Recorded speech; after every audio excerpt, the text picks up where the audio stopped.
Corona काळात संपूर्ण व्यवस्था डबघाईस आली असता आता अनेक जण वेगवेगळ्या वाममार्गांचा अवलंब करून पैसा मिळवण्यासाठी फसवणूक करण्याचं कार्य करीत असल्याच्या घटना उघडकीस येत आहे।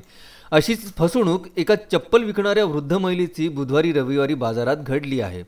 रविवारी बाजारात अनेक वर्षांपासून चप्पल विकणाऱ्या एका वृद्ध महिलेजवळ एक युवक येऊन त्याने चप्पल विकत घेतली। त्यात त्याने त्या महिलेच्या हाती 200 रुपयांची नोट दिली। तिने उरलेले पैसे देऊन तो युवक तेथून रफूचक्कर झाला। काही वेळाने ती 200 रुपयांची नोट पडताळून पाहिली असता ती नोट चक्क नकली असल्याचे लक्षात आले। महिलेची फसवणूक झाल्याचे लक्षात येताच ती घाबरली।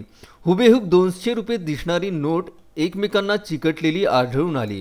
त्या नोटेच्या मध्ये एक पांढऱ्या रंगाचा कागद आढळून आला। कोणीही ही नोट पाहिली तर नकली असल्याची शक्यता कमीच अशी खरी ती नोट दिसून येईल।